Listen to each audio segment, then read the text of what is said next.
What's going on, guys? KG here on the Football Capital, and we're here for the A-League wrap-up round 5. It was an interesting weekend of results. There was a lot happening, some cracker games as well.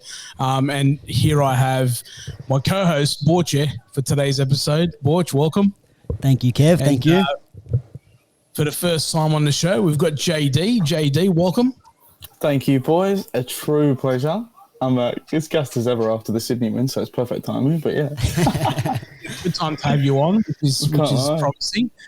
Our usuals now, our panelists in Robbie and Lockie. Welcome, gents. Cheers, man. Thank you for having me. As always, boys, we're going to walk through the matches that were over the weekend, and I guess just to sort of get it out of the way nice and early, especially for our mate here, Borche. Perth didn't get a game this weekend. We didn't Unfortunately, lose. one of the players, they didn't lose. So one of the players obviously has contracted COVID, and the team's been resting in the hotel since Thursday, and looks like they're trying to get a flight home for Christmas, but it may put a bit of a spanner in the works in terms of the fixtures. Borch, you know any more on this? Or boys, you know any more on what's happening with the whole COVID situation with Perth? the only thing I know is I think Branners has been given the exemption to fly back because he's just had a bloody newborn. Like he was barely even. He's not a close contact. He was barely with the fucking squad the last 2-3 weeks. So I think from what I've heard, they have said, all right, go home for Chrissy at least to Branners, which is a perfect step in the right direction. They've just copped how unlucky do you get with that? Obviously, people saying about Sturridge and stuff, but I think the focus is on the entire squad. Over Chrissy, families. It's not just Daniel Sturridge that will be suffering from this. Yeah. So obviously, Brennan O'Neill hasn't been with the squad for a while. Not that Sturridge really. He hasn't really played any games, but it'll be interesting to see how this pans out because I know they're trying to lock the borders in Queensland. Let's see if the boys actually get out in time. Were they meant to play in Brisbane or were they still in Melbourne? I think it's in Brisbane, yeah. Were they? I thought they stayed in Melbourne still because I know they played all the Melbourne teams and then Adelaide and Brisbane were there anyways. So I thought they were going to stay back. But look, the games are postponed now. I mean, this probably gives Perth a little bit more time with the players that they had out. Even our goalkeeper, he was did a hammy. He's been out. So hopefully by the time the borders open or whatever it might be, that we have our players back too. But I'm sick of these players, bro. Can't they plan when they have a kid? Organise it. Sort yourselves out. 9 months, have an off season, and there you go, bro. Now we're missing out players. We have it in the Premier League as well. I have David De Gea missing for half the year because his wife's giving birth. Boys, plan it ahead. Not during the season. You reckon the clubs need to plan it, bring in that replacement early and get things sorted? I think they need to plan when they're having a kid. Some of these players, they need to sort that out. Yeah. Oh, but look, shit's been unpredictable all around the world for the last 2 years, man. The fact that pregnancy is a 9-month process is probably the most predictable part of anything that's ever happened, for them in the last couple of years. So I think that's the Borges point. If you can predict that, try and keep it outside of the A-League season. We struggle enough with fans, let alone having everybody at home. So, but look, nonetheless, obviously that game is going to be played at some point, being postponed at the moment. But we'll get to it, over some of the time. But straight into the first match of the round, if we look at it, and Lockie predicted the score on this one, another 1-0 win to Western United. We've got Robbie here, Adelaide supporter. Mate, we'll let you have first crack. Thoughts on Friday night's game? So I'm writing an article at the moment about where Adelaide United are. At the moment, we are smashing possession. We're smashing passes. Shots on goals are averaging around 15 a game. Same around with the yellow cards. We're at the moment averaging about 3 a game. I think what our biggest issue is at the moment is clubs have figured it out. As soon as we've got anywhere near the second third, they're pushing back 8 or 9 in the box, and our forwards have no idea what to do. So it wasn't that we didn't have chances on the weekend. We had plenty. As I said, we had around 13 to 15 chances on the Friday night. It sounds like apart another from plays apart with from red. the inability to play the advantage, when Halloran had the perfect shot. Oh, that was a screamer. That I was on the perfect angle for that, Amy. Wow, envious that didn't go in. Apart from that, it was basically I was refereeing on Friday night a community game, so I was basically ducking in trying to look at the scores at halftime and full time and watch replay. What's frustrating, I think, for us at the moment, we're not playing bad football. We're actually playing really good football. It's just that final third is killing us every game, and I think it's also the other problem is at the moment the defensive line seem to have an absolute cracking 97% of the game, and it's at 3%, and we're just getting absolutely rolled over for it. So I don't know, something's got to change, and we're in a worse position than Western Sydney Wanderers at the moment because we've got a young squad, so we're not expecting great things, but we're expecting some consistency, and we shouldn't be 3 draws and 2 losses by now. We should at least have a win under our belt. Yeah, you're probably unlucky not to get a win, but probably, from a Western Sydney Wanderers perspective, it's a little bit different in the sense that it's a bit of a hangover from last season. But JD, you were at the game by the sounds of it. What were your thoughts? Let's keep the thoughts on the pitch, because if I tell you my thoughts off the pitch, that'll be a completely different, horrible conversation. But in terms of the play, you guys stayed in it, like really. But the thing is, you had periods. I feel like you say you still had so many chances, but it was like quick surge, then Western put you on the pitch, then quick surge, and then Western have got you on the pitch for another like 10, 15 minutes, whether it's 5 or 10 or 10 or 15 minutes. But when the chances came, when you took the chances, they actually they were so promising. So it's not that, and obviously you say this front three kills you every game. There's only a handful of times I've seen Ben Halloran in person, but I can't lie, that's probably the best time I've seen him, because he just stayed, to me at least. I mean, that the shot on goal that unfortunately was called off because of stupid play from the ref. That's just one example, but I think they're definitely it's just hard to word like that.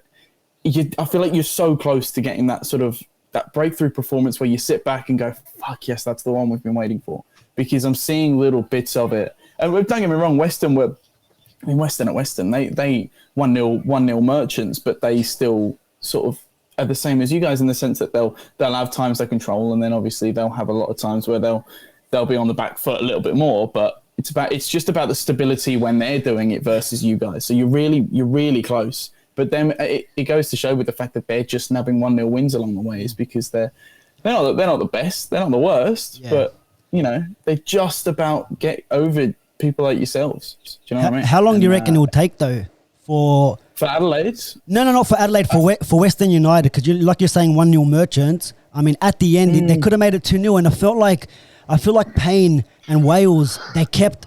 I know the link up is good, and it has been through, especially in this game, but I just felt there was times, I can't remember who was doing, it was towards the end of the game. Someone was coming down the left-hand side, and that should have been the pass. But again, he goes out to Wales, and they mess up the chance where if they're playing I know they're versus Melbourne Victory, but if they're playing a better team, 1-0 is not going to cut it. So do you just... No, exactly. Yeah, and I think them chances, especially them chances, that could have been I think it could have been a 3-on-1 towards the end there, but he makes a pass out wide, and there was a chance for the defenders to get back. I just think Western United have been good, and to be honest, I didn't expect them to be where they are at the moment. What are they top of the table right now? I swear they're like top. As soon as I heard Western Service Crew singing "We Are Top of the League," I looked over and I was like, "Fuck off!" No, that's shit. Yeah. I just think they need that second goal against some of the other teams. They're gonna need that second goal. Maybe I don't know against the cities, and maybe if they play Victory again or even Sydney FC, even Newcastle. They're good at grabbing a few goals. I just think they need that second goal to maybe give themselves a bit of a cushion. Otherwise, they could start dropping points. And especially with a good start that they've had, the last thing they would want is to drop and then further drop even more. While they're ahead, right. I think they should figure out to get that second goal and then maybe that's when you try hold or play riskier balls. I think But that's exactly what I'm saying. Yeah. Like, sorry, Lucky, just to finish that off, bro. Like, that's exactly what I'm saying in regards to Western and, in a sense, Adelaide as well. Like, Western are just getting there.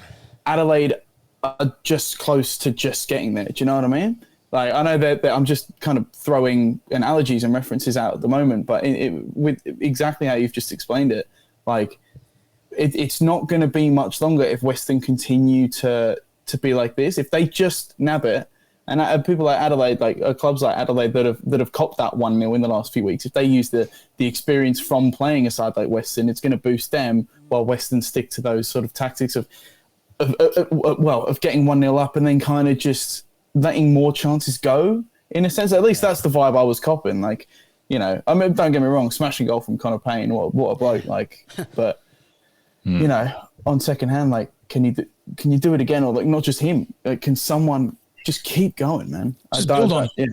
You want to be able to build on it, but Lockie, I'll go over to you now, because I know that you've sort of predicted the 1-0, and this is sort of the pattern of behaviour that we've seen from Western United. Your thoughts?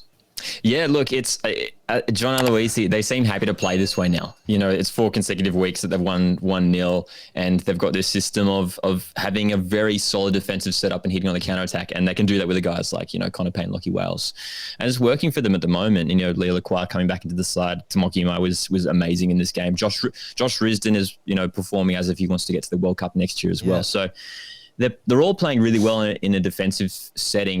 But just on the point you guys were discussing before, I think we're going to learn a lot from West United this upcoming weekend when they take on Melbourne Victory, because I think, you know, obviously Victory, the only side to defeat them so far this season, is that, you know, 1-0 sort of parking the bus setup that they've been doing for the last few weeks. Is that going to work against Melbourne Victory? I don't think it is. I think Victory will get the result against them this week. So, it's working at the moment for West United, but time will tell if it's going to take them far this season. Do you reckon it's a park the bus type thing, like, or is it just like a you know, sitting, like I said before, sitting back when Adelaide come, but not fully, because they still do push. They just fuck it up when they do push. Like, I don't think it's the same. Maybe they go 1-0 up and then they're solely back. Like, they just haven't been best at converting when they, you know, they try to push, but it's a very half-assed attempt to push when they do so. Right. It could be a bit of a park the bus, because we've seen when Aloisi was at Brisbane, the amount of goals they were copying in some games. I think now he's trying to be like, let me not park it too much. Let's make sure that our back line is a little bit solid and not so far deep where we can't hit him on the counter attack. So just probably Aloisi's probably found a medium for himself where, boys, sit about here. So when we hit him on the counter attack, we got the players to go grab our goals. Maybe that's his thought process, but he's trying probably similar to MacArthur. Probably similar to MacArthur, because they've been sitting there and just taking onslaught after onslaught, right? Like, they've just been sitting there, you know, putting their banks in front of their goal, and they're like, you know what, we'll hit you on the counter. And especially without a recognised striker, they've been using Lockie Rose up front, which, you know, credit to the young guy, like, he's been doing well, but, you know, a lot of the teams have a better striker up front, and they're managing, even MacArthur, they're getting the job done, similar to what Western United are doing now. It's not too much from what I can see. Yeah. We're gonna see what's gonna happen when they go behind. That's what I want to see from Aloisi. When they go behind, when they go a goal down, or maybe 2 goals down, what can they do then? How is he gonna set up? He's gonna have to push players forward now to try and grab a goal. So it will be interesting to see. But at the moment, I think Western United fans and the team can't really complain at the moment, because they're sitting pretty at the top of thereabouts. Thereabouts. Just feels like a complete. Sorry, it just feels. Just going back to what I said before. Then it was just such a wig out on the weekend. Like, Sydney FC 11th and Western United on top. I was like, bro, what's happening? What is this? I did not like it one bit. I'll tell you that. Well, you know, talking about the ladder and where everyone's sitting, let's talk about the next game. The Central Coast Mariners picking up a 2-0 win over the Western Sydney Flops at the moment. Well, hold on, Kev. Hold on. I thought it was another, F3 derby there. Wasn't it Newcastle again? Wasn't it Newcastle versus Mariners again? And the Mariners, the double, technically, yeah. So they've won another derby. Well done to the Robbo, Mariners. Jarkovic, Abini, they're all went and Petratos. visited, the F3 derby again. Petratos as well. Let's touch on that one. I don't know how many of you have seen my rant this week. Straight after the game, this was before Robinson's comments about he's not sure why we can't score, why we can't attack.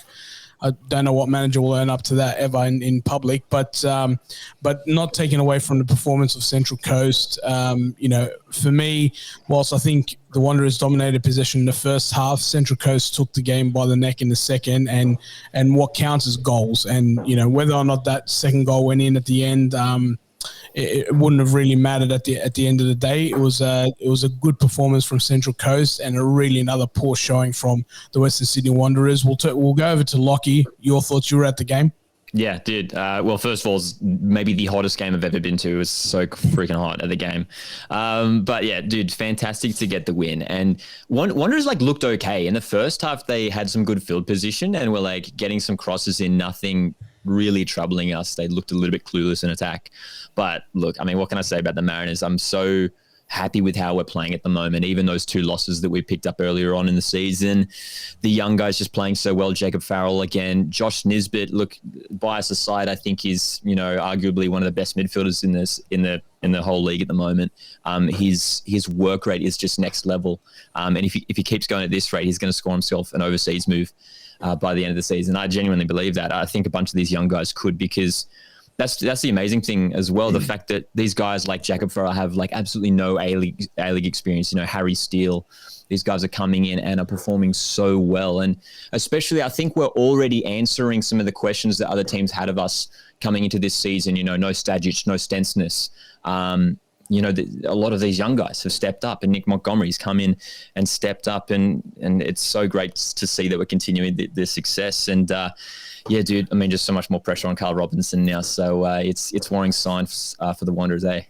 Lockie, speaking of the young lads, I did want to ask you, what's your thoughts on Harry McCarthy? Obviously, he scored that winner against Wollongong, and he was cracker against Sydney when he was on.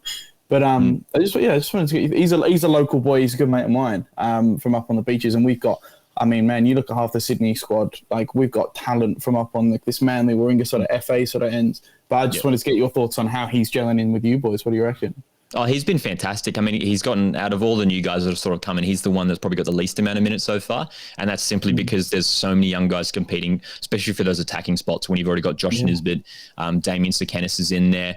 And, to think, Nikolai Muller only made his first appearance in this game, Matt Simon. So it's going to be hard for someone like Harry to get more minutes this season. But obviously he scored on debut in the FFA Cup a few weeks back, which is fantastic. And he's just one of many of these young talents coming through that we're excited to see. You got a good mob, that's for sure. I was just trying to remember the name of your striker, but it's Maresh from Mateus Maresh. Man, he's solid up front for a young fella. I was watching the game and I'm like, you know what? He had a couple of chances. I think Orenia put one just across the 6-yard box.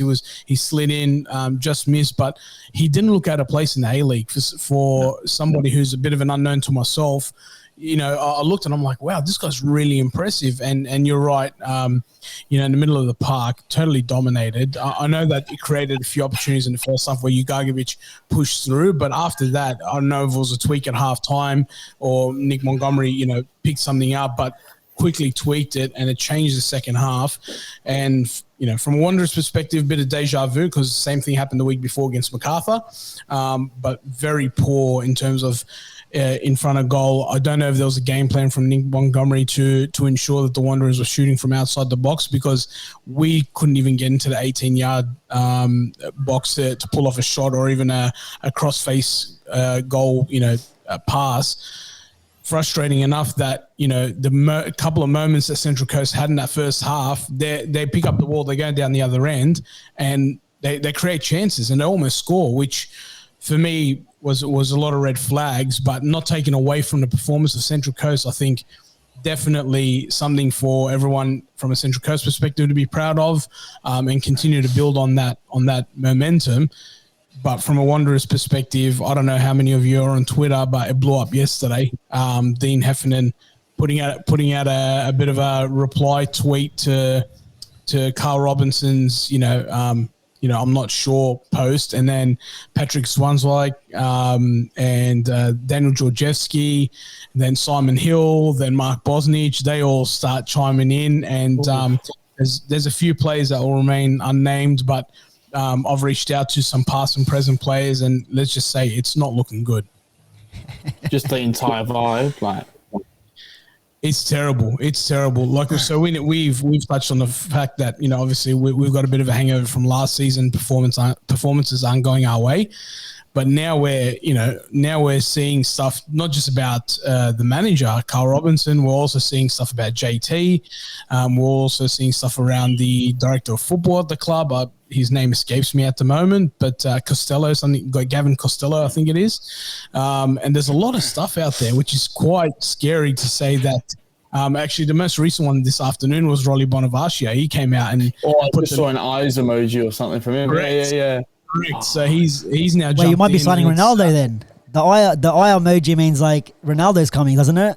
Apparently. Yeah. It's here we go. Yeah. Here we go. Yeah, Fabrizio Romano. I thought the Ronaldo emoji was Factos. Maybe No, Rio Ferdinand. When the deal was done, Rio Ferdinand put the eye. Rio. Okay. So you never know. They could sign him. I don't know which Ronaldo though, but Yeah, I don't know which one. Maybe the one that's wearing the fake shirts that gets sold out of Fairfield. Fairfield Markets. Yeah. It's not going to be the actual Ronaldo, but it's really turning ugly for the Wanderers. I know that on RBTV, a couple of the boys last night who went live, they were touching on getting the fans down to the park where the players train to put up a couple of banners in support of the players, but not in support of the hierarchy. So.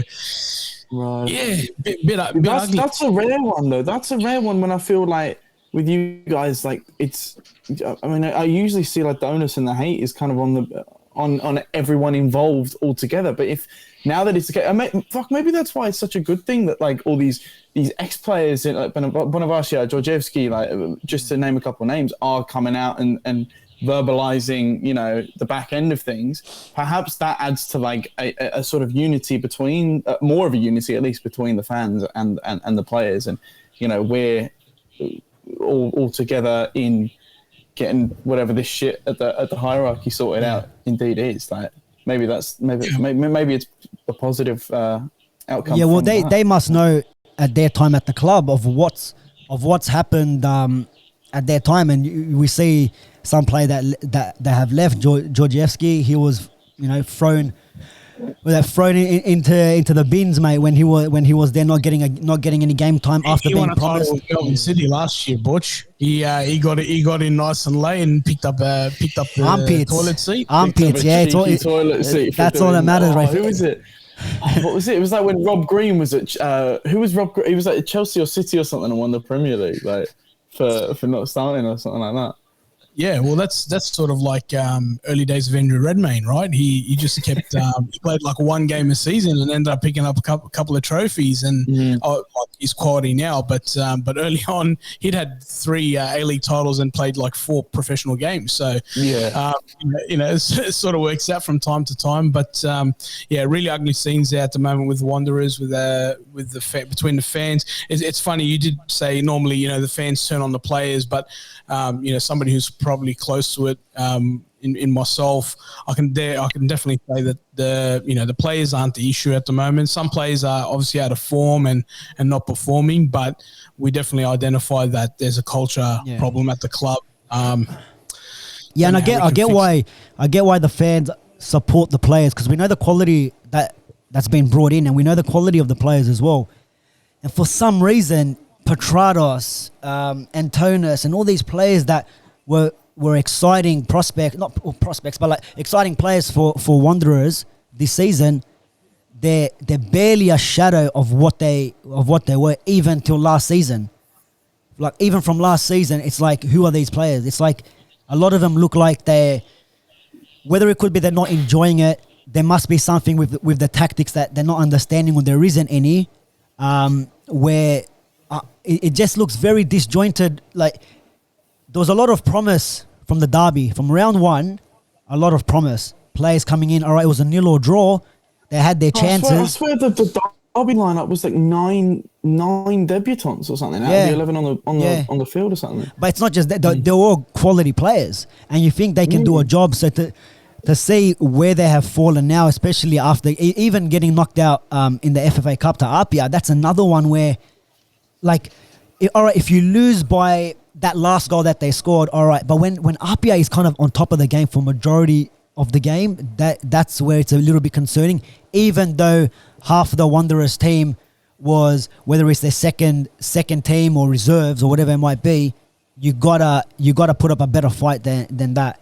And for someone like Troisi, that was the Apia game was his first game, for him to kind of be the only player that to try to do something. And I think, I don't know, Kev, for me, it looks like Troisi is the only one that's trying to create, and a lot of people might say, yeah, he's making a lot of mistakes, but I think he's the only one trying the risky balls, the risky passes, and taking them shots. Otherwise, I don't see what anyone else is doing at the moment on the field. So it could be something tactically, could be something on the training field. Yeah, everyone's trying to play safe. It's he's come out and said it. Carl Robinson, he's come out and said that he wants ball retention, so he wants control of that ball. But at some point, you've got to try and do something to get it, score a goal, right? That's right. Somebody said it before, and chime in here, guys. But if you run with the ball 10 times and you lose it 9 times, but that one time you run and you get through and you score a goal, that's a goal. Like, it doesn't matter. It doesn't matter how many times you run at them and make mistakes. At the end of the day, it's better than scoring nothing and just holding on to the ball for no reason. Yeah. But with the Apia game, may I just say, like, you've got to add to that as well. Like, Apia would have been. They prepared and they played on the pitch to be out of their fucking skin. So it's more a case of, like, while maybe it wasn't the best day on the park for you guys, that's just doubled up with how hard Apia were trying. So if you guys had just shit sorted out, I reckon Apia still would have come out on top because it was so huge for them. And honestly, I'd probably say I think that just piles on. Sorry, JD. I think that just piles on to where it's come to now. If you lost to Apia and it was, do you know what? They're not in their current season. They're preparing every single training session is for this game. Yeah. And they've won it, but they were majority of the game they were on top, and still no idea. Petrados even came on in that game. There's like the link up play up front. There's times where even Troisi and Petrados ran off the pitch, ran out of room.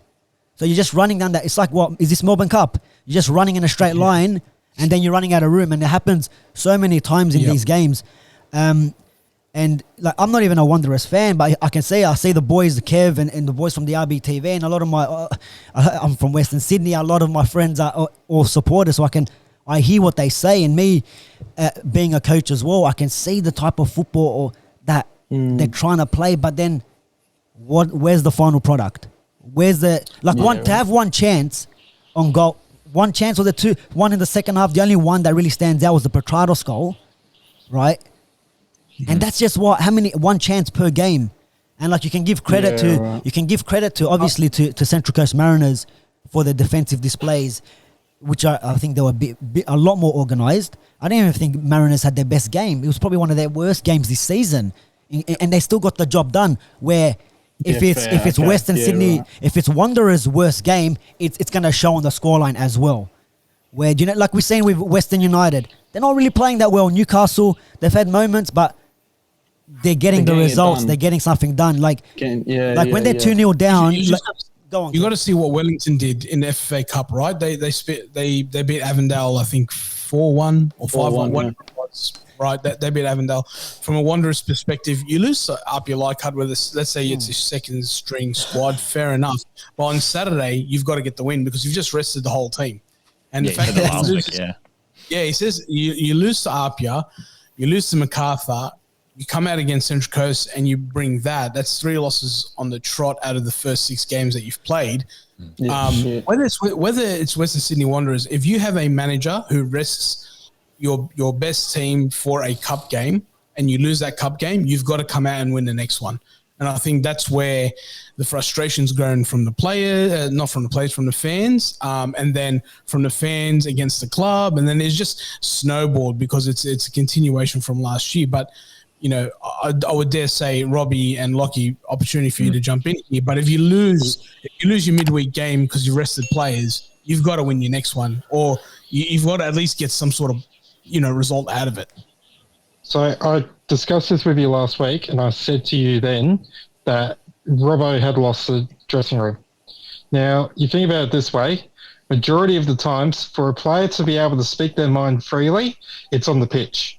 Right? They've got non-disclosure agreements. They've got everything under the sun that stops them from being able to say what they truly think. Now, in this case, I think this is a way of the players telling the club, telling the fans, something's not right here. Now, I don't think it's just Robbo. As you can see, there's obviously clearly an issue here in the back rooms of that club that needs to be rooted out, and this is the players' way of being able to help you be able to do so. We had the same situation. Why do you think we were so happy to have Pierre van der Poel and that conglomerate purchase Adelaide United? Because we realised there was an issue of the culture in the background of the club. They paid the money, and then they started doing what was needed to do. They rooted out what was going wrong with the club. They removed the people from the club that needed to be removed, and they've built a culture now where you have people like Cavello who are able to openly come out as the first gay player in professional football. All right? That's where the problem is at the moment. They can put all this hype out in the media and say, we are this and we are that, we are this. There is something wrong there, and I don't think it's just falling on Robbo.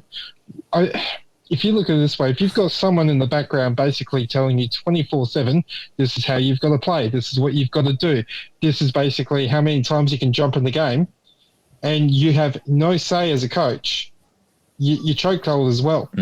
For a coach to turn around who's got an A license, right, not just a small license or been just doing juniors, who can turn around and say, I honestly don't know how to resolve this situation, that tells me there is not just something wrong with the players, there's something wrong that the coach is dealing with as well. So I think we should, unfortunately, I hate to say this, Kevin, but I think you're going to have to sit back and you're going to see a lot of ugly shit coming out of this before it's over. Oh man, I'm ready. As long as they're ready to see some ugly shit from me, that's as long as they're ready to reciprocate, it's back and forth. I watched that rant with my missus yesterday, and she's like, "Oh, he's not happy." I'm like, "No, this is him. This is yeah." Hey, Rob, he's being polite. Rob. Yeah. Kev just sends me the video, and he's like, "Post it." I'm like. Just get it out there.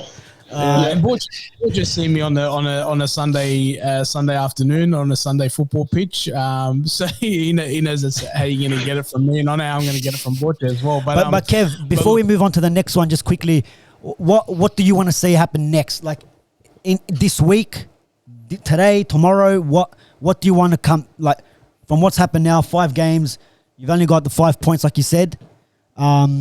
What do you want to see happen? If you ask me what I want to see and what I think is going to happen, they're two totally different things. What I want to see is JT, John Satsimas, step down from the club as its CEO. He's got to go. 6 years of no finals football, and whether or not you're driving a business culture at the club, on-field results matter. And at the end of the day, if you've gone through 5 managers, 60-odd players in that amount of time where they've walked out the door and they don't want to deal with you anymore, it says volumes about you as a CEO. Whether or not that another CEO comes in and gives Robbo a little bit of free rein to do what he needs to do, time will tell. But I think what I think is going to happen, nothing. It's only 3 losses. It's 3 losses. They're going to say, 2 losses in the league, 2 draws and a win. I think they'll just be like, yeah, if you look at it any other season. For example, look at Adelaide. They're not sacking their manager. Look at Sydney up until this last week. They weren't sacking their manager. So they're going to be like, it's a new season. It's 2 losses in the league. No big deal. For me, it's been 6 years of heartache, 6 years of, having to look at the eyes of, people like JD across, the east of Sydney and know that they've been outperforming us. Looking at Robbie, knowing that the last time we played a grand final against them, they slapped us. Same with Lockie. It's not, the only thing, there's only so much we can start claiming around the whole Asian Champions League anymore because nobody cares about it. Nobody might ever win it for Australia again. Maybe, maybe not. But nobody cares. Nobody has the investment in it. So for me, what I want to see is I need JT gone. I need Carl Robinson gone. I need, somebody who's going to come in and get the job done. Who is it? I have no fucking idea. That's the other problem, right? Because some of the best managers are already out there. They're already coaching. But Miron Bleiberg. Yeah, Miron Bleiberg. Yeah. I think he's available. What's Mike Rodan up to? Mike Rodan. Well, Yeah, I don't know if he's the guy though. Hey, I don't think Mark Rudan's the guy. I don't think he's the guy. I fucking hope he's not. Not There's for- only so much that USB can fix. Fair play. and that's the thing, right? There's no standout manager out there because you're not going to get your Kevin Muskets, they're overseas, or your Ange Postecoglou's and any other Australian coaches that's now proven themselves outside of the country. You're not going to get that person. They're occupied. I know there was rumors and there was somewhat confirmed by another source that Graham Arnold was interested at one point, but still, like, for me, it doesn't feel right having Graham Arnold. He's coached, he's managed the other side of Sydney and the Central Coast. Like, not after the Tifo. Forget it. not after. Oh, you never know. We'll make one with him having that size. That would be like Kevin Muscat. That would be like Kevin Muscat being the coach of Adelaide United. You'd feel so fucking dirty, Oh God. so dirty. It's a whole nother Benitez thing. Just so we can sign off, I did want to go to Lockie. I wanted to touch on, obviously, it was a great result for Central Coast. I know you spoke to the fans. What's the vibe like? Talk to me because, I'm at the same time, I'm really disappointed in our club, but I'm really happy for you guys to see the result. Hey, same. That's it. Yeah. Party time For over sure, there yeah. at the coast. Oh, dude. Whoa. There's a lot of optimism, and like I try not to be biased, but like there genuinely isn't a weakness in our squad. Like players that have been missing. I think I talked about it on the show last week that like Ruan Tongik's out, who was our best defender last year. Still Matt Simon's still out with his neck injury. Like we're missing these guys, and we are putting up performances, beating sides like Sydney FC, like West Sydney Wanderers, who have good players. We beat Newcastle Jets, who have been one of the most impressive sides this season as well. Twice. So there's a sense now that we will get another top 6 finish. The question is like, how are we going to go in the big games? And especially curious to see how we're going to go against the Melbourne sides, because Mariners traditionally just struggle so much against Melbourne sides as well. But the young guys are performing so well. We're hoping as well that Central Coast Stadium can become a fortress, after, 2 consecutive 2-0 wins. Yeah, dude, I'm just so stoked for the upcoming season. It should be good. Lockie, The club should do like an advertising campaign like Perth do whenever they're on a good run, like the Fill the Park type thing. Like really just jam it down the throats of the community, because honestly, I've got so much respect for your club. Like let the stadium, the community, that cracker new bar that they've opened across that Drifters place. Fuck, that was not bad. Stoked. Yeah, that was good. I can't lie to you. But I've just got a lot of love for you guys, seriously, which is envious. It's 2-0 last week, but if you can do that and actually make it a fortress, I think that'll be on par, like atmosphere wise, or like a story behind the modern A-League in terms of fans and community, as much as say Melbourne's away support at the Derby. 100%. Yeah, because you think back to the elimination final against Macarthur, like we had 15,000 fans. So and I've been a Mariners fan for so long, and I've got like a lot of friends who are like casual fans, and the notion around the Mariners for the longest time was, oh dude, yeah, I don't go to Mariners games anymore, that they just lose all the time. And now we're winning games. So I think we're going to start to see an increase in attendance numbers, hopefully Central Coast. And, obviously attendance numbers have been a big, talking point across the A-League, across these opening rounds. It has been a little bit below average. But, yeah, man, from a Mariners point of view, hopefully it just keeps growing. And, it's exciting times. You know the Mariners are doing well when Lockie's pitch side with a guitar. Dude. Do you know? So freaking What's this about? What's this about? Halftime? What's this? A Super Bowl over there in the pre-match entertainment. Halftime. Beyonce. What's going on here? He's got the guitar out. So it was a weird blending of the worlds for me. Like when I'm not here talking about football, I'm actually a musician. You can see the guitar in the background, and it was completely unrelated. I was like, this guy that I play in a band was like, oh yeah, we got a gig, and it's like, okay, when is it? Saturday night. I was like, oh dude, I can't make it. I'm going to the Mariners game. And he's like, oh, it's at the Mariners game. Like, oh, sweet. So yeah, you know the vibes are good there. Mariners are doing well. That's right. Yeah. Oh, that just reminds me of that. Who was that guy? Sydney Olympic FA Cup. They got some Greek guy there. I wish I knew who it was, but like, tell me someone else in here remembers that. Like, literally the entire halftime show at Belmore. And he's playing the tunes. Wow. Yeah, it was like I'm sitting getting a, what do you call it? Gyros. Yeah. And like just walking around with all this Greek music and all these, you see these families in the stands go like that. I could just imagine that. I can just imagine the Mariners support while Lockie's on the guitar, just in it. Well, they got the band now. They got the trumpets and all that over there. The Mariners. Oh, bro, me and Michael Turner are teeing up. Next derby, we're gonna be like battle of the presenters. We're gonna do like a sumo wrestle halftime, something like that. I don't need the suit. Just get me on. I don't need the suit. To be fair, with the lockdown kilos, I won't need the biggest suit. Just a little extra padding. I can't lie. Speaking of crowd attendances and, obviously, the fans and all that kind of stuff, there was a cracker of a match on Saturday night. JD, I know that you were there covering it on the socials for, actually for the A-League. Yeah. And it was an electric feel from what we could see on the TV. But, mate, tell us what it was all about and how both sets of fans really got into it.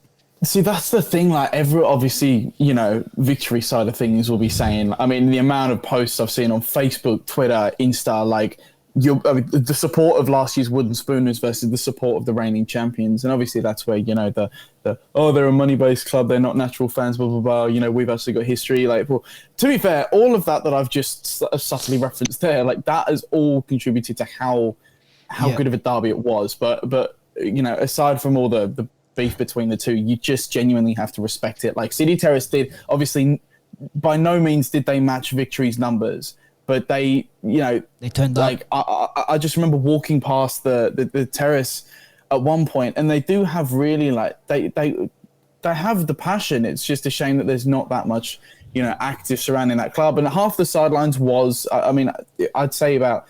There was 19.6k there, 19.7k there. I'd say about 7 or 8 would have had to have been City, and whether it was young kids or like dad looking geezers, like they were into it, they were immersed in it. I mean, there's no way you can compare them to Victory support. However, Victory was just like, I think one thing to say, it's in a way. Say it again. It was old school Victory in a way. Right, not to that level, but it had that hype.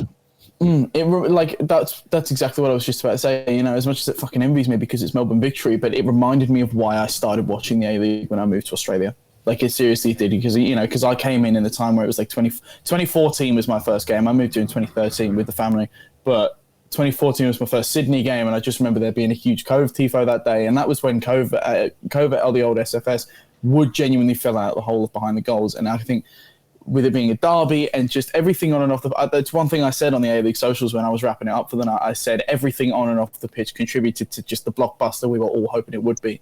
And like, man, I'll tell you what, I'm just lucky that I got the role on the A-League socials for such a big game, because the metrics went up because everyone was like, holy fuck, that was a cracker.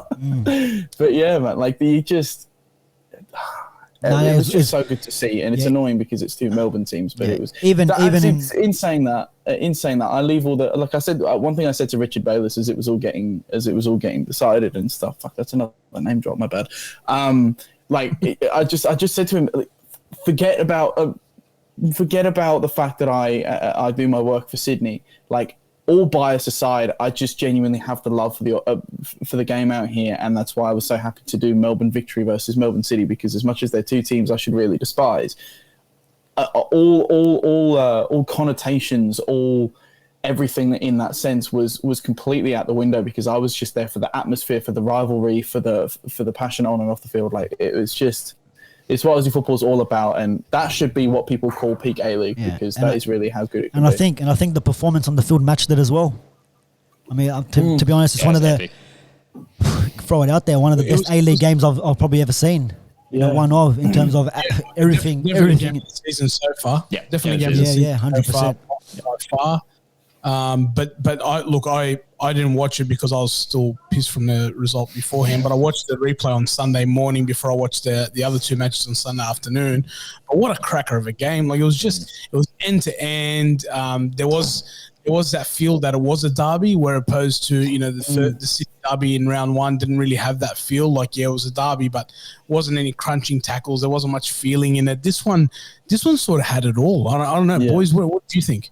Before, I mean, I know I'm babbling a lot of shit out, but one thing I'll say is that I saw just one post and it was like, this is why you don't have derbies in round one. I'll let you guys discuss that, but like I just wanted to throw out there, like, is it a case of don't ever have them in round one, wait till like round 4 or 5 still for the future? Yeah. This is what I said on our. Go Robbie. Go ahead. Go on, Robbie. All good. Yeah, look, as a neutral, that was one match that I could watch on replay and repeat and just show that to people and go, I hate both these fucking teams. I hate it with a passion. All right? I will travel 750 kilometres, get absolute shit-faced with the Red Army for a whole week just to watch them lose.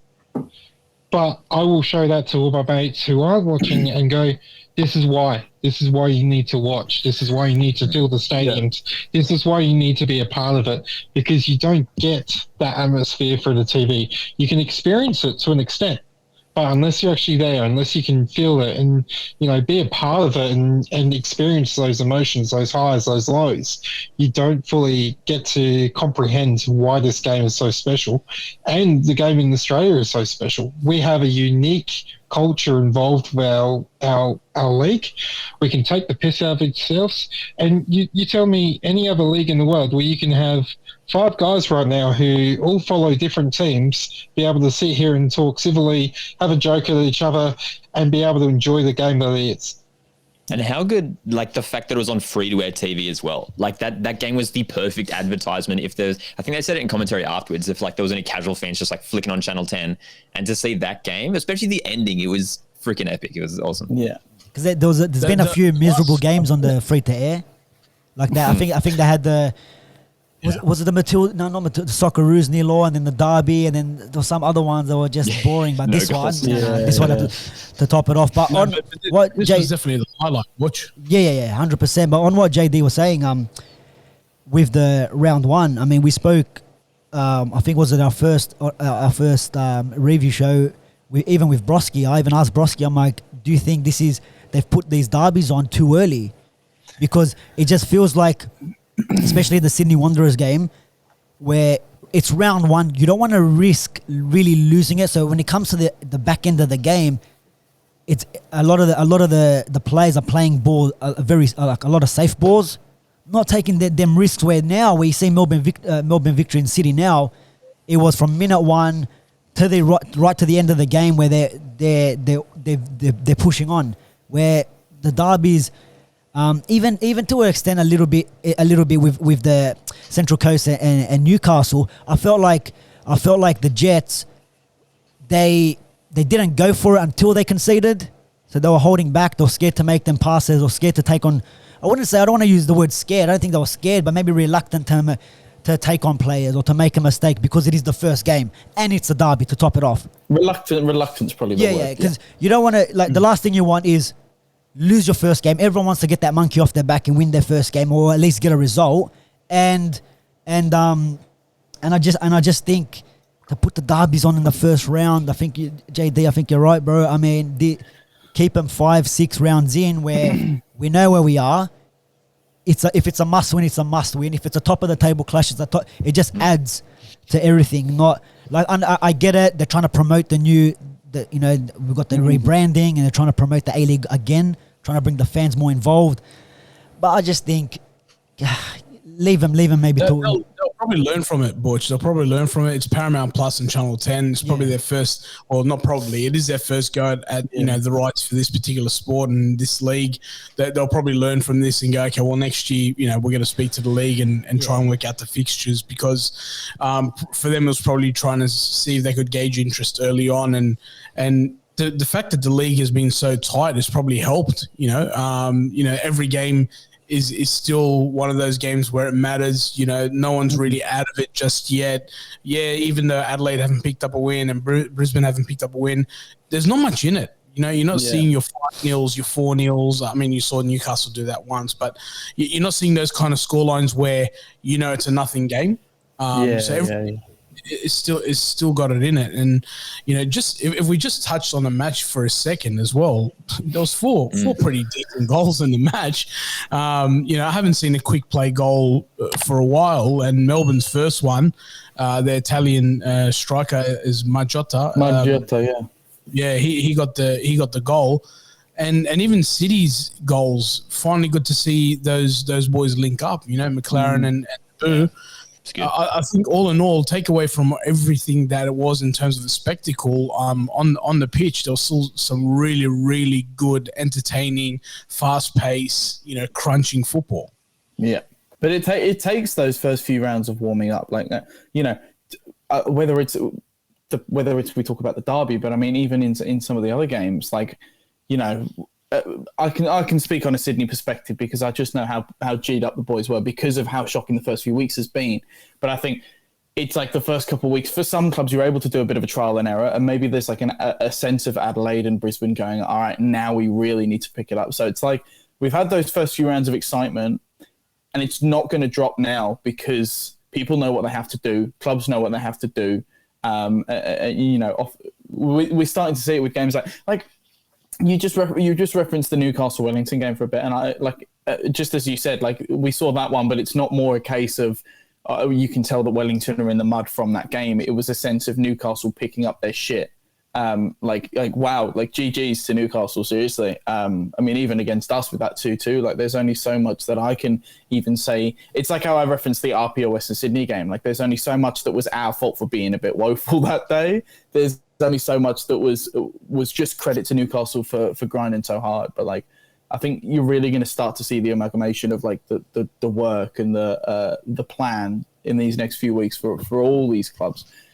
Based on where they are, and it goes back to like it's so close. So, and a lot of clubs, they're definitely not dying down in excitement anytime soon. I don't reckon. A lot of clubs have made that point as well. Like the coaches and players are saying it's like they're still sort of warming up because they haven't been able to play all those preseason games like they usually do.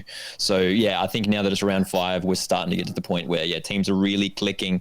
And yeah, I mean this derby was like both teams were going for it, and then it was looking it was end-to-end stuff, especially towards the end there. And yeah, dude, these teams just look so good this season. And I don't want to say that this is a potentially grand final preview, but I think both these teams will definitely be top 4 come the end of the season. Dude, just every game. Fuck, imagine that Melbourne Derby grand final.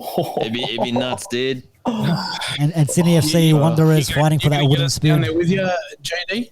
You gonna get us down there with you? Oh, you get me down together. Nah, I'll tell you what. If there's ever in any miraculous parallel universe a Sydney FC Western Sydney grand final, then that's the one that we'll. We're on. We are so on. But yeah, you'll probably be fighting for the wooden spoon, you two. So we can probably have this year, George, maybe 2045 or something like that. Okay. So when your kids, so your kids will be giving the microphone and doing the job on side of the pitch. I'm going to go to my baby brother and I'm just going to go, yo, this is yours, brother. Hey, that's a massive microphone though. Couldn't they? Look how it's like size of your head. Look. Yeah, it's not bad size, I'll tell you that. On the streams, it looked fucking awkward. Just in case you didn't think it was a microphone. Testing. Oh, yeah. Before we move on as well, what was McLaren's red card for? Was it mouthing off or was it mouthing off? Was it a tackle? No, the tackle was 50-50. From what I know is that somewhere on Twitter they did say that it wasn't for mouthing off. He didn't say anything to the referee. So, but what it was actually for, no one's confirmed. But didn't he apologise to the referees on Twitter? McLaren himself? I thought he apologised. I think he apologised to the fans a lot. He apologised. He just apologised straight up. Because the tackle was a 50-50. The tackle was 50-50. He wasn't. It's just I missed it, and I was watching the play as it happened. I was snapping it as it happened, and I missed it. And I missed that. I'm like, red card. I'm like, what? When? It's been a red card for who, Chris Kamara? Yeah, it's been a red card. I don't know. Bro, I just watched. I've got a signed poster and T-shirt of that from Cammy himself. Fucking never forget. That's brilliant. There we go. How good. I just watched the replay, and from what I can see, it is a 50-50. He's going off of Chris Beef. Now, Chris Beef may appear sometimes like he's hot-headed, but he's a very cool character, very smart in regards to how he officiates. So the only way that it's got to be some way for Chris Beef to be that angry, showing the red card and telling him to move off, and the way he was mouthing off at the forfeit as well. It'd be interesting to see what the match review panel does. Did he touch him? Nah. I didn't see any official contact, but again, it's one of those things where it may just be the camera angle. Chris Beef's direction of where he's positioned himself is probably going to be a lot better than some of the camera angles that we do have available to us. So, as I said, I'll keep an ear out on the match review panel, and when I get confirmation, I'll let you boys know as well. We need ref cam. Yeah. We need ref cam down here. Like, remember when they tried that out in that like MLS All Stars versus Real game? And yeah, it was shaky as shit, but you could still see a decent angle. Like, I was just gonna say as well. I can't imagine J-Mac doing that. He doesn't seem the kind of guy to like violently approach an official. You know what I mean? In a derby, though. as he In a said, derby. like as he said in his public apology, like I think I just remember the last line of it was like, yeah, I hope this can be. Like this can show how much I love playing for the badge, or how passionate I am playing for the badge. Yeah. Maybe it's just like tensions were highlighted. If you're where I was, which the best part about it was the fact that you could literally hear the players, as much as the atmosphere was mental, but you could still hear. You're so close to the touchline, you can hear everyone effing and blinding, and you know you can hear Popper and Paddy Kusnorbo just like. That was what made it such a G up for me. Like I'm sitting there with like 10 minutes to go at the technical bench behind Tony Popovich. I wanted to run up to the fucking to the stands and get some popcorn or a Villy's pie or something and just sit there. Oh shit! Because it was just like tensions were very much rising. And I mean, it's a derby like that. It's already so tight. If they hadn't reached boiling point already, so it's not like I'm justifying the fact that J-Mac lashed out. It's definitely more. Understandable because of how infuriating it was for those players on the pitch and indeed for all the technical staff and coaches that it was still 2-2 because I think both teams felt like they really should have had it. Especially in those last couple of minutes, it was end to end. It was just like, especially the last 30 seconds. Like, I don't know how Melbourne didn't score. Melbourne. I don't know how City didn't score. So I was doing that. The amount of takes that it took me on the A-League's account, I'm like, oh, have a look at the Melbourne fans. Which one are you, dog? But look, we will move on because there was still two really good games on Sunday afternoon. And Kev's talking from space. He's accidentally hit the eject button on his chair. He's now in the stratosphere. Now, isn't it? If you close to the satellite, you should be able to. Is he? I don't know. He's frozen. He's frozen now. He's gone. But what was it? It was MacArthur and Newcastle, right? Yep. Yeah, MacArthur going down. Didn't see that one, but what Newcastle? They went down. Went 1-0 up. MacArthur. There were 10 men. 10 men. If you get the reference, you're a king. But MacArthur winning. MacArthur were up 2-1 at half time. Yeah, like that's how things ended up going. Oh, come on! It ended. No, we missed that. What's the reference? Basically, I just want to give a special shout out actually to the social media team at MacArthur because they love copying my tactics. Their media day content was exactly like to the caption, to the word in the caption, the same as what I did for Sydney, which was really flattering. But anyway, their graphic for full time still said half time. They're a bit in the mud at the moment. There you go. Yeah, there you got go. a bit of stick. Well, Like, look, even I'm looking at it like I was talking in the media box at the Sydney game to a couple of the boys, and I was like, we had a few MacArthur fans in this live chat that I did, this live stream with some of the Sydney fans. And I was like, "Fuck!" They're obviously happy because they're up against the Jets with 45 left, and they're like, "Nah, it's over." they can't get anything. They can't get anything right there. They can't get. Yeah, they can't get anything right there. The pitch was horrible at the start. Now the social media team is the wake up call. But Kev is back from Kev is back from Mars. Teething problems with them lot. Like, come on, do you know what I mean? Kev, you're good there, Kev. You're right there. I don't know what I could hear you guys. You couldn't hear me, so I don't know what was Oh, going on. you, But anyway. you froze, bro. You froze. I don't know My what's man was happening on your definitely end. talking to himself for like a minute and a half. Yeah, Oh, but we carried on. gold. We carried on. 10 Yeah, men, 10 men I can MacArthur, hear. 10 men MacArthur getting the win over the Jets. Yeah. Like a gutsy performance from the Bulls, like a side who have like not necessarily been convincing in their performances so far, but they're top of the table now, 4 and undefeated, 4 wins, 1 draw. Newcastle, the problem is though, Newcastle should have been up 3-0 in that first half. Yeah. They had so many chances. Mikkel Datsi, Pena, fantastic again. And yeah, Philip Curter being sent off in the 18th minute. And from there, I was like, oh no, because like already heading into this game, we're like, Jets scored 4 last week. MacArthur just had their keeper sent off, arguably one of the best keepers of the season so far. And I was like, oh my gosh, Jets going to win like 5-6-0 here against this MacArthur side.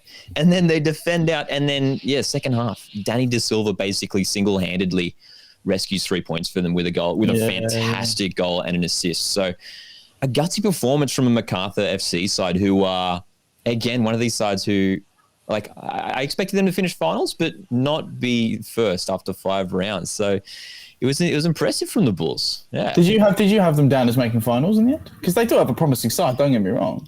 The Bulls. Like, where did I put them? I think I put them like 5th or 6th. Right. They're Okay. like sort of just What about the sneaking Jets? in there. What'd you say there? Fucking Jets, catch up on your well, content, bro. Been busy. I would totally change it around now. I've had a lot of people ask me because like I had teams all over the place, but Jets I had just missing out. I think like 8th or something, just because we weren't sure how these new players were going to gel. And like that's one thing that we've learned so far already. Hey, like Beckham, Mikkel Datsi, Daniel Pena, Bumal, Yule, like this attacking line is so dangerous. And they've all gelled so quickly. So, yeah, I reckon Jets will make a strong push for the finals this year. But, yeah, big concerns for Arthur Papas after such a promising performance last week, not to get a result here. And MacArthur just growing confidence in week by week with another win here. They're proving me wrong, MacArthur, because I said last week after the loss we had to them, I didn't think they were the best team in the comp because they were sitting at the top of the ladder. But clearly, yesterday, going a man down so early on in the game, and they conceded right after they lost Philip Curto. For them to last 70 minutes. Who's the best keeper in the league. Suman, who hardly played for the Wanderers when he was at the Wanderers, has moved to MacArthur. He looked solid. He didn't have heaps to do, but, when he was called upon, he did what he needed to do. And I really, really thought Newcastle were going to run away with it. I thought, like you mentioned, the first half and even just the beginning of the second half, they had some chances. They pulled one right across the 6-yard box and they could have tapped it in. Just wasn't meant to be. But a big opportunity missed for Newcastle, and I really thought that they were going to run away with the game. But what a goal by De Silva, right? Like that, cross into the box and hits on a volley, cracking goal, and I guess that lifted the team.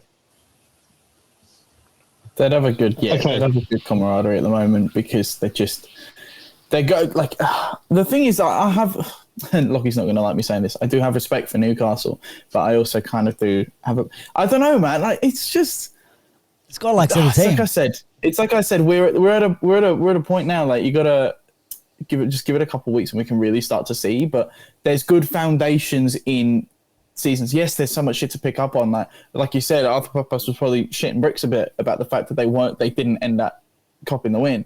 But I think every team by this point, especially teams like MacArthur and Newcastle, MacArthur high flying, but still probably have some cons to look at, and how they just more so the fact that how they're going to obviously try their fucking hardest to make sure that just sticks. Like they're not going to want to change anything, even though like we've seen with Sydney, sometimes tactics get a bit tiring, and with Newcastle, I'd say the juxtaposition in the sense they've had some crackers, they've had some shit times, so like. It's just building, the foundational layers are there to what's going to create a cracker. Like next few weeks is going to pretty much tell for teams like MacArthur and Newcastle, I reckon. And so that's why it was such a good game and so much to talk about from it. Yeah, boys. I think for MacArthur, they continue to build. They still don't have the likes of Tommy Juric, you know, on fire. Although, you know, maybe from Adelaide perspective, Robbie might say, you know, Juric isn't quite what he used to be.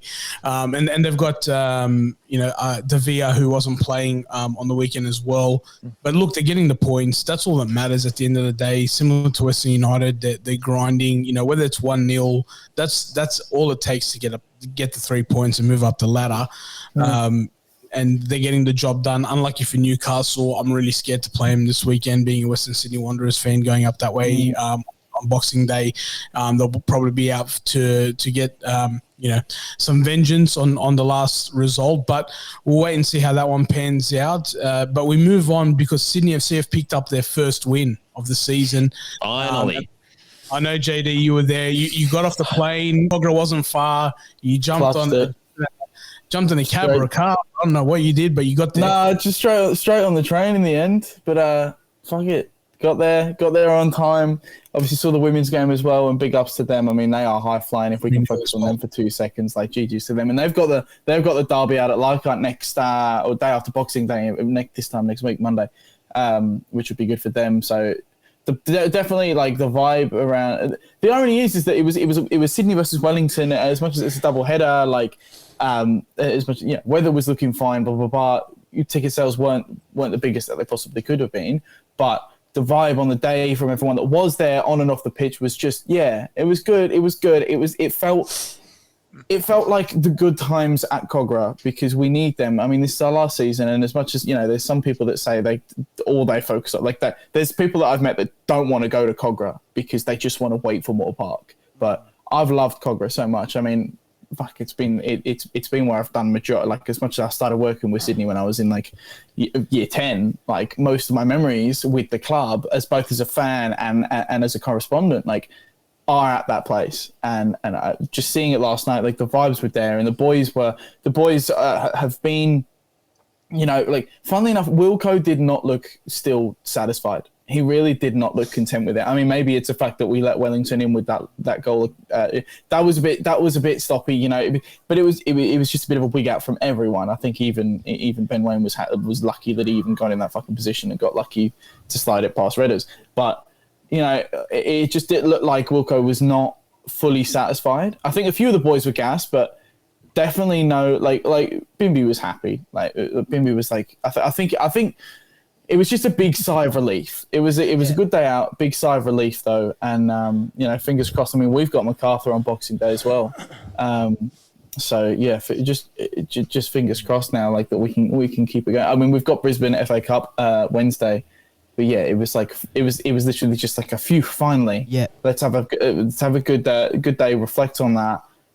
Like I said before about the entire league, take the pros and cons as we start getting into rounds that are really going to matter. I mean, we're in the quarterfinals of the FA Cup, and then Boxing Day, and then the new year starts. We've got Perth straight up, like with whatever they go with Daniel Sturridge or not. Like, still, that's a game we're going to heavily promote. Yeah, that 100%. I think you're right there when It wasn't so much about the performance, especially in the last couple of weeks with Sydney FC. It's get the result.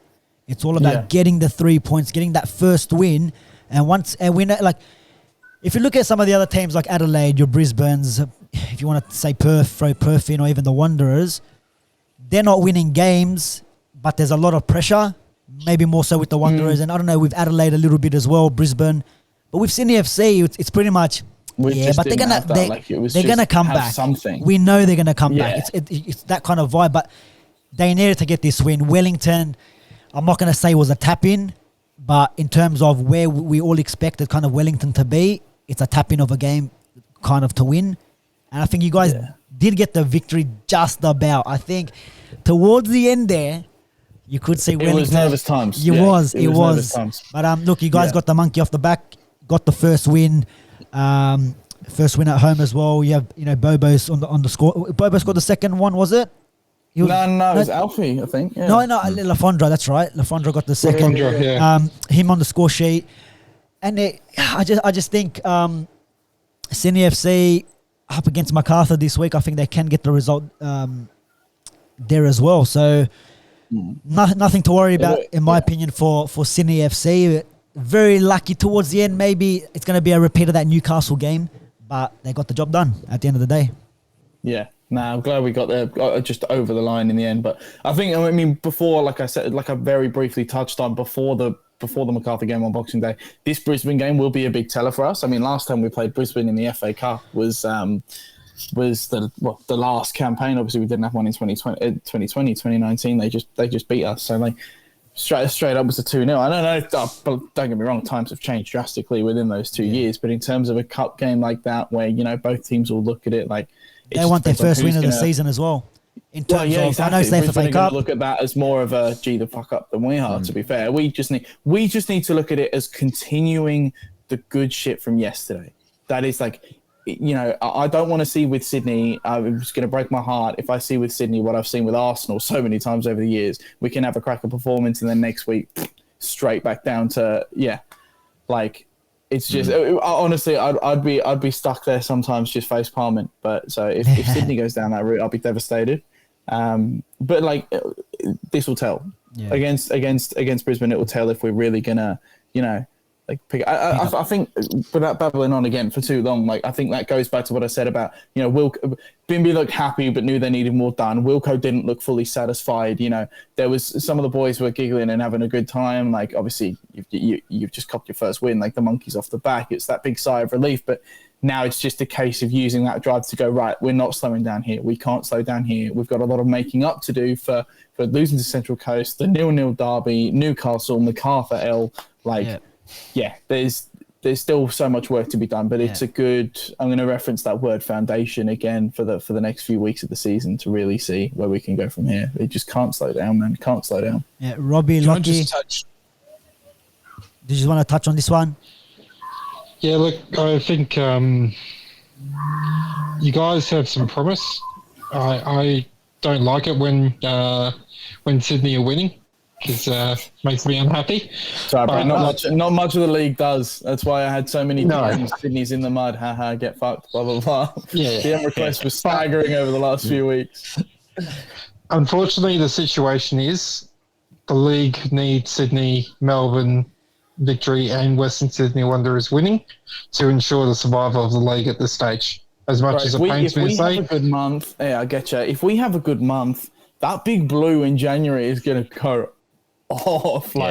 I'm already gassed for that. Like I was talking to Adamo de Nigris the other day, and he was just saying like with the vibes of Melbourne and depending on how Sydney go, like it just makes the big blue such a G out. It makes you so much more excited because obviously we had our derby which was obscenely hyped up, but then ended out a bit lackluster. With fast forward a few weeks now, both clubs from that derby have got their own problems. I mean, we've already spoken in length about that. Melbourne are just Melbourne are being Melbourne at the moment. So, okay, this is the last time I'm going to say it, I promise. But it's that foundation to the next few weeks of the season, so you can see how we all develop. And yeah, man, it's got me gassed already, and we've got a month and a week to go. Can I just jump in on because you mentioned foundation a little bit earlier, and I know that you're obviously with your social media responsibilities with Sydney FC. I want to touch on a particular player that pretty sure made his debut, Yazbek. Paddy Yazbek. Yeah. He was on fire. I mean, what can you tell us about him? What I can tell you about him is he's grinding, man. He's really grinding. Like he made his debut in the league last week against the Mariners, coming on as a sub. But I mean, it just goes to show how much effort he's put in midweek at Macquarie Park in training, because he's already built up Corica told him to a couple of days ago, look, be ready because this might be the week that you get your start. And bang, there you go. And he made the absolute most of it. Like I think we touched on it very briefly earlier. We've got to crack a bunch of young lads and on and off the pitch, they're great. Obviously off the pitch, I've managed to connect with them really well, which is probably the best part about what I do. But regardless of that, they gel on the pitch just as well. And even as individuals, like their grind. Like I mean, I'm not even just talking about Paddy Yazbek at this point, but even though he's been the standout as he's developed, it kind of reminded me of when Harry van der Stark started getting a few starts, like he really made the most of it and made them stellar performances. And the same with Joel. And now you look at Joel King and them three are prime in terms of talking about the youth that have taken their opportunity and ran with it. Paddy was fantastic last night. Honestly, super props to him. But like even at the Mariners game, like fuck, I was talking to him on the field after the game, and he picked up this huge bruise on his leg. Like he was getting stuck in. It goes back to kind of what me and Lockie were talking about before about Harry McCarthy, like in regards to minutes, just making the most of every minute you get. And that's one thing that I can vouch for Paddy on is just he's really working hard, man. It's so great to see. And like specifically on Yazbek as well, like what I noticed in this game, of course, it meant Caceres was able to sort of shift forward as one of those number 10s. And I thought he's fantastic this game. And I think that's Caceres' best role. And especially with the injury to Luke Bratton, and I don't know whether, JD, you've got an opinion on this, like whether, because like I made a video on it a couple weeks ago that I don't think Caceres and Retro works as a defensive midfield partnership. You know, Luke Bratton has such a massive influence. You know, do you reckon Patrick Yazbek, you know, you've spoken highly of him there, is he the kind of guy to, you know, play consistently for maybe the rest of the season, or whether, you know, Callum Neuenhoff comes back into the starting side? Yeah, no, that's the thing. And someone asked me on the live stream that we did post match last night.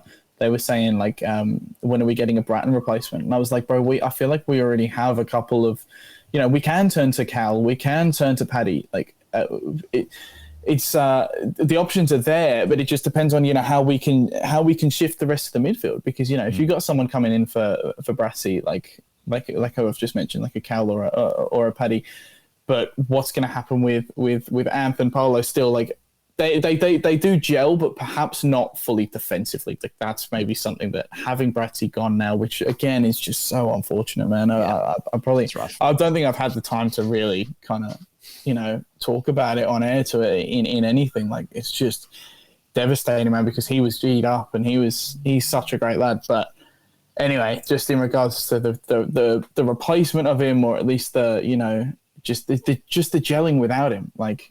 I do agree with you in the way that Anth and Polo aren't really the best as defensive, but that's where you can turn to these firing youngsters who will be put on, and you know, Bimby can go, hey, I want to test you out in CDM or whatever, and they'll be like, yes, boss, yep, I'll do my best, and then from that you can tell. And if it gets to the point where we do have to start sussing out a replacement instead of a youngster, so be it. But for now, we really are going to have to play that trial and error.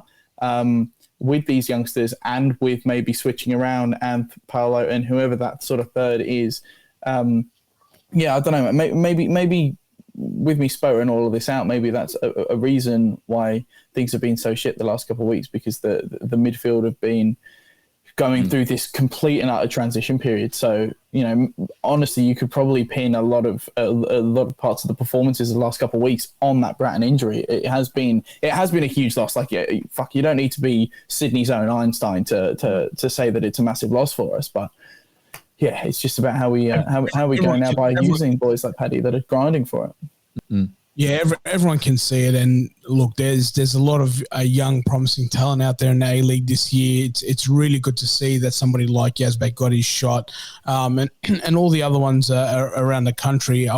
It's actually a lot more entertaining now, and for somebody like myself who probably doesn't follow all of the youth, it's actually getting exciting, getting to know a little bit about these players and seeing how they perform. But That was a pretty big A-League round 5 wrap up. As we normally do, gents, we will go into the preview for next week. So I'll read out the games, and we'll just a quick score, who will win and whatever the scoreline will be. So we'll go in order. We'll go Borch, JD, Robbie, and Lockie, and then myself. Now, we don't know if this game's going to go ahead, but we'll start with it anyway. Adelaide United versus Perth Glory. Borch? I can confirm it's not going ahead. Yeah, it's not going ahead. We got notification it's been postponed, unfortunately. Off we move. Off to Boxing Day. Let's sorry, Robbie. So happy with that. Why are you so gassed, bro? Do you know why, bro? Because we don't have the players. Yeah, we don't have the players. We've got players that are still injured. So hopefully, like Andy Kean, I don't know where he's gone. I don't know what injury he has. Are you just happy with the postponement because it gives you injured players a bit more time? Yeah, because at the moment, I just don't think with the youngsters and they've been doing okay, but I don't think it's good enough at the moment to have them. Yeah, just give you the embarrassment, mate. Yeah. That is so selfish. We needed that win, and you took it from us. Yeah. You bet. Brisbane will be cursing as well from this week. No, should get the 3 point, the 3-0 forfeit score like you usually get in Sunday League games. Agree. Just Maybe that's what the Wanderers should be all rocking up the training coughing and blame it on the fans that are about to rock up and get the next couple of games canned. Have a bit of a rest. Get the new manager in. Right. Hey. We need as many L's in a row as we can get so we can get these guys out of the club. But anyway, as we speak about Wanderers, Newcastle Jets host the Wanderers on Boxing Day. Bort, you can go first. Do you know what? Robinson in. Wanderers 2-0. Oost. Okay, JD. Man, I'm gonna say, I'm gonna give it like a maybe like a 2-1 Western Sydney because I feel like, I don't know why I'm thinking that. I just feel like I can see something slipping up with Newcastle at home as much as they had the 4-0 against Wellington. But I want to see how you guys push it back away from home. If you guys have a good support going up, I'm going to say you guys can come away with it. As much as you don't want to because it means less chance of JT getting fucked off. That's all right. But it also be gas for 3 points, I'm sure. Everyone's entitled to their opinion. Robbie? Jets bounce back. I reckon it's going to be a 3-1 their way. Hopefully, Robbo out for you, mate. Yep, lucky. Hey, I just think back to when these two teams met in round 2 and Jets killed it in the first half. I reckon they'll outclass the Wanderers again here. I reckon it'll be 2-0 to the Jets. nah. Yep. I'm gonna go 3-1 to the Jets. Unfortunately, I can't see. I don't know where our goals are going to come from, regardless of Robinson or anything like that. I don't know how we're going to score. We struggle. So I'll leave it at that. No, you just need to get the win. Depends if Bernie Abini's having a good day or not. Yeah, and also Wanderers need to win because Kev, if I'm jumping in the car with you to this trip, on the way back, it needs to be a victory because if they lose, I'll be in the trailer in the back. All the way back from Newcastle. I'll be in the trailer. All the way back from Newcastle, all right? I'll do it live if they lose, Wanderers lose. It's a 2-hour live on Insta. All right. Well, I'm so watching that. Yeah, I love how we're getting gassed up for just KG rants as opposed to like, Arsenal lost, quick flick on AFTV. Do you know what I mean? Like it's exactly. It's the same vibes. Same vibes. First thing you do as soon as full time comes. We do have another Melbourne derby, a little bit different victory versus Western United. Borch? I'm gonna go 2-0 victory. I think they can get over the line. And it'll be good to see what Western United do when they do go down. I'm gonna say the exact same, bro. I'm gonna say 2-0 victory. Okay, Robbie. 2-1 victory. I reckon United will score the first, and then they'll basically try and hold off, park the bus, and get rolled over with 2 quick goals in succession. Lockie. I'm quite similar, but I reckon it's going to end a draw 1-1. I'm gonna actually say it's gonna be. I was leaning towards Melbourne victory, but I just keep thinking about Western United and how they play. But you know what? No, screw. I'm gonna go with my original. I'm gonna stick to my original. It's gonna be Melbourne victory 2-0 as well. Let's see how Western United go. Not convinced. Yeah. MacArthur versus Sydney FC. Borch. We better fucking. I'm sorry. I'm going to jump in front of you for 2 seconds. We better fucking murder them, bro. We better flog them. I want to do another headbutt with Harry, man. Oh, dude. There we go. Jump in. I was only going to pop this for that. What's your score, JD? What's your score? Oh, bro. I honestly do not give a shit as long as it's in our favour. Like I can't even lie. Look, let me get formal again for a second. They are looking a bit dangerous on a good day. So it really depends if they come out of the park. It depends who comes out with more hunger, you know. And I know that sounds like a bit of a straightforward Michael Owen quote, but it is seriously a case of like, who wants to score the most goals? Who scores most will win. Yeah. Yeah, exactly. No, it's like again, it's like what I said about us and yesterday and Brisbane coming up. It's off the back of how we go this week based on the fact that we've actually copped a dub last night. Like it's if we keep grinding or if we just expect it to come to us now that we had a good performance. Like I said, what I see with Arsenal sometimes. Same goes with MacArthur, I feel like, but the other way round, the fact that they've already picked up they've picked up good dubs. It's about if they reckon it's all going to be served to them on a plate based on how they've been. Because you do see that, like you see, like teams don't really try anything new. Like I feel like managers practically just go, look, just play how you played the other day, and you'll be right because that was a cracker performance. Like, but there are occasions where that won't run if you're doing the exact same thing. It isn't last week. It's an entirely new game. You're playing an entirely new opponent. So fingers crossed, man. Fingers crossed. But I hope we flog him and bring him back down to earth. So what's your score? What's your score? All that? Did we get a score? No, you didn't, man. Did we get a score? I can't pin one. Let me just. You said flog him. You gave 3-1. 3-1. All right. Okay, we'll cop a 3-1. Not copper 3-1. Now he's losing. He wants to cop a 3-1. I'm gonna go 1-0. No. Don't You said we'll push All right, I'm gonna go 1-0. 1-0 Sydney FC. Okay, Robbie. As much as I hate those goddamn cowbells, I'm probably saying 1-0 to them. Okay. It's about who do you hate more, us or cowbells? I reckon it's gonna be a close one. I'm saying 2-2. Ooh. And that's what I did pick. Yeah. 2-0 MacArthur. 2-0 MacArthur. Central Coast versus Wellington Phoenix. Watch. Back again. Back again on the Central Coast, Wellington Phoenix. I'm going to go Central Coast. Ooh. 3-1. 3-1. Lockie? JD? Yeah, I'm on similar vibes. I mean, I'll probably say like a 2-1, a bit tighter. But I feel like Wellington can stay in it, but you guys will get the job done, I reckon. 2-1. Robbie? Yeah, I'm in the same boat. 2-1, I reckon. Lockie? Mine's exactly the same. 2-1. Wellington are always a tricky side for us. Yeah. 2-1. Okay. 3-0. 3-0 Central Coast. I love Heard it. here first.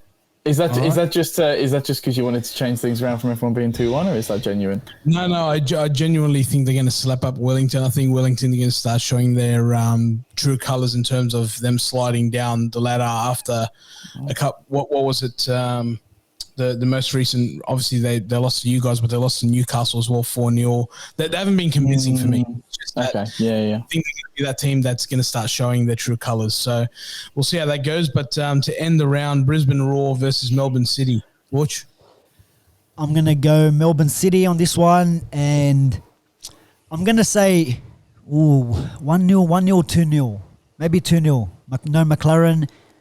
They'll probably won't get a lot of goals. 1 or 2-0. JD?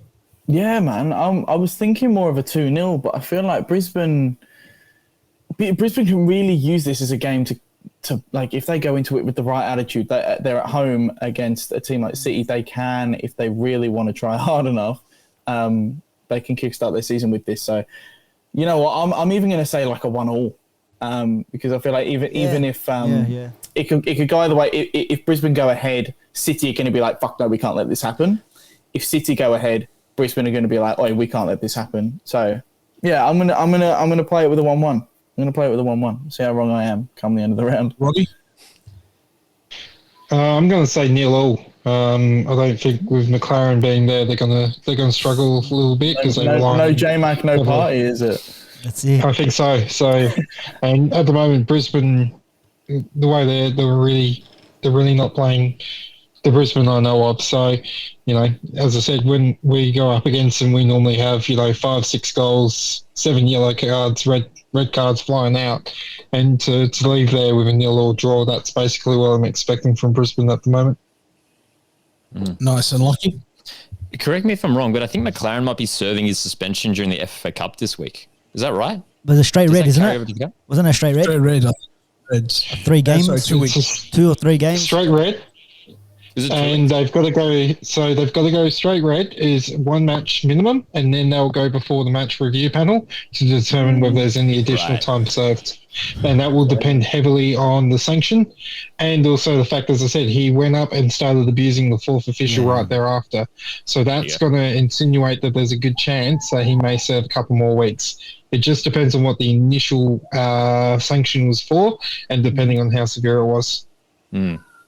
I think even without him, I think City should be too strong. Brisbane just are looking very shaky. I'm going to say 2-0 City. Yeah, fair. Look, I'm going to call it here. You're going to hear it here first. Brisbane 2-1. Ooh, Brisbane 2-1. upset. I think because they were missing Lecky, right? I think Lecky was out on the weekend, and they might be missing McLaren as well. And I think they're due. If Brisbane don't win, or if they don't pick up a win soon, I think it starts to spell the end of their season very on. They've got to be able to turn around. I think this might be a match where they have a little bit going their way. They're at home as well. Melbourne have to travel a couple of days after Christmas, so we'll see how it goes. But gents, thanks. It's been a great episode. We've spoken at length about a lot of different topics this week. It was a crack around. A lot has happened. But before we sign off, just an opportunity for you guys to plug your socials. We'll start with JD. Mate, mine is that JD Geezer, Insta, TikTok. I need to start putting out some stuff, man. I've been focusing on the ground hopping a lot, like little dances. Yeah. No, not the boogie woogies. No, I ain't on that vibe. No, I've been doing a bunch of stuff, like just highlighting the good games, man. Like I've got some sick content filmed from the derby. I've got plans to get out to Apia versus Central Coast tomorrow to make a video on that. Like that's the sort of stuff to expect. So jump on it. It's been a true pleasure. The last few months, like the love on it's been mental, and I ain't stopping here. So that's me. That's me. Robbie. Yeah, so as always, you can always follow through the Red Army UFC stuff, or follow me on my shit posting journey on Twitter or RobDogs87. The soccer Twitter loyal. Yeah, I've joined him now. I joined Twitter yesterday, so that's going to be fun. And Lockie? Coast Watch Football on YouTube and all the social media platforms. Plenty of talk around the A-League men's and Central Coast Mariners. Awesome. And and me at the football capital. Thanks, Kev. But no, Borch, thanks for co-hosting, and gents, thanks for jumping on. It's been a good episode. Really enjoyed the chat. We went in depth on a lot of things, but we'll see each other on the next one. We look forward to round 6 of the A-League, and it is bye for now.